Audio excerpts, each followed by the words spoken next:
जीवन हमें एक मौका देता है, इसलिए जब भी सही कॉलेज चुनने का समय आए तो सिर्फ मंगलायतन यूनिवर्सिटी आपके बेहतरीन भविष्य और सर्वांगीण विकास के लिए। पहलगाम आतंकी हमले के जिम्मेदार द रेजिस्टेंट फ्रंट के खिलाफ ट्रंप सरकार ने बड़ा एक्शन लिया है। अमेरिका ने पाकिस्तान के आतंकी मंसूबों को जोरदार तमाचा जड़ा है। उन्होंने द रेजिस्टेंट फ्रंट यानी टीआरएफ को आधिकारिक तौर पर आतंकवादी संगठन घोषित कर दिया है। ये वही टीआरएफ है जिसने जम्मू कश्मीर के पहलगाम में हुए खौफनाक आतंकी हमले की जिम्मेदारी ली थी, जिसमें 26 बेगुनाह पर्यटकों की जान चली गई थी। अमेरिका ने पाकिस्तान को ऐसा झटका दिया है जो आतंकियों के हौसले पस्त कर देगा। अमेरिकी विदेश विभाग ने क्या कहा है, आइए जानते हैं हमारी इस खास रिपोर्ट में। लेकिन उससे पहले अगर आपने अभी तक हमारे चैनल को सब्सक्राइब नहीं किया तो अभी कर लीजिए। फटाफट खबरों को देखने के लिए आप अपने फोन में दैनिक जागरण ऐप को इंस्टॉल कर सकते हैं। यहाँ आपको सटीक और सही खबरें मिलेंगी। तो बढ़ते हैं खबर की ओर। शुक्रवार यानी 17 जुलाई को अमेरिका ने एक बड़ा कदम उठाते हुए द रेजिस्टेंट फ्रंट यानी टीआरएफ को आतंकवादी संगठन घोषित कर दिया है।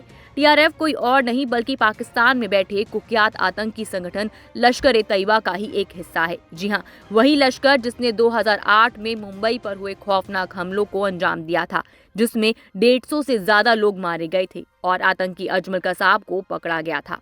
आपको बता दें कि अमेरिकी विदेश मंत्री मार्को रूबियो ने साफ साफ कहा है कि टीआरएफ लश्कर का एक मुखौटा है जिसका मुख्यालय पाकिस्तान में है और वहीं से ये संगठन अपनी साजिशें रचता है। खास बात यह है कि टीआरएफ ने कश्मीर के पहलगाम में हुए उस भयानक आतंकी हमले की जिम्मेदारी ली थी जिसमें 26 बेकसूर पर्यटकों की जान चली गई थी। ये हमला 22 अप्रैल को हुआ था और इसने पूरे देश को हिलाकर रख दिया था। टीआरएफ ने इस हमले की जिम्मेदारी ली थी, हालांकि बाद में उसने इससे इनकार भी कर दिया था।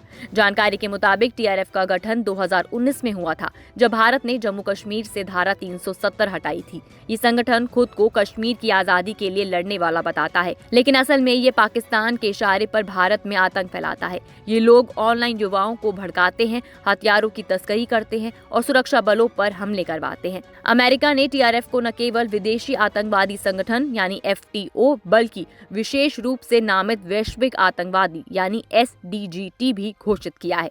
इसका मतलब है कि अब टीआरएफ पर सख्त प्रतिबंध लगेंगे।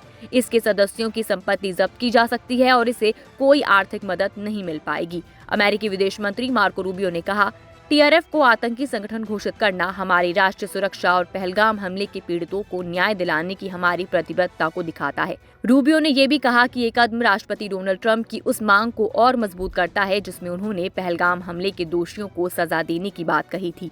अमेरिका ने साफ कह दिया है कि वो आतंकवाद के खिलाफ भारत के साथ कंधे से कंधा मिलाकर खड़ा है। बहरहाल पाकिस्तान के लिए खबर किसी बड़े झटके से कम नहीं है। भारत और कई देश लंबे समय से कहते आए हैं कि पाकिस्तान आतंकियों को पनाह देता है और उन्हें भारत के खिलाफ इस्तेमाल करता है। टीआरएफ को आतंकी संगठन घोषित करने से पाकिस्तान पर अंतर्राष्ट्रीय दबाव और बढ़ेगा। लश्कर-ए-तैयबा को पहले ही संयुक्त राष्ट्र और कई देश आतंकी संगठन मानते हैं और अब टीआरएफ के खिलाफ भी सख्त कार्रवाई होगी। पाकिस्तान की खुफिया एजेंसी आईएसआई पर भी टीआरएफ को समर्थन देने का आरोप है। इस संगठन ने न केवल पर्यटकों को निशाना बनाया बल्कि भारतीय सुरक्षा बलों, अल्पसंख्यक समुदायों और स्थानीय नेताओं पर भी हमले किए हैं। आपको बता दें कि पहलगाम हमले के बाद भारत चुप नहीं बैठा। भारत ने ऑपरेशन सिंदूर चलाया जिसमें पाकिस्तान और पाकिस्तान अधिकृत कश्मीर यानी पीओके में आतंकी ठिकानों पर हवाई हमले किए गए। इस ऑपरेशन में 100 से ज्यादा आतंकी मारे गए और पाकिस्तान के कई सैन्य ठिकानों को नुकसान पहुंचा। इस कार्रवाई ने पाकिस्तान को 3 दिन में घुटनों पर ला दिया। वहीं भारत में इजरायल के महावाणिज्य दूत कोबी शोशनी ने कहा कि आतंकवाद के खिलाफ सभी बड़े देशों को एकजुट होना चाहिए। उन्होंने कहा, भारत और इजरायल लंबे समय से आतंकवाद से पीड़ित है। अगर दुनिया के देश आतंक के खिलाफ साथ नहीं आए तो ये खतरा और बढ़ेगा। उन्होंने गाजा में बंधक बनाए गए 50 इजरायली नागरिकों का जिक्र करते हुए कहा कि अमेरिका और इजरायल उन्हें वापस लाने की कोशिश कर रहे हैं। वहीं आपको बता दें कि अमेरिकी सरकार का ये बड़ा फैसला पाकिस्तान के इरादे कमजोर करने वाला है। इस पर आपकी क्या राय है? अपनी राय हमें कमेंट सेक्शन में जरूर दें।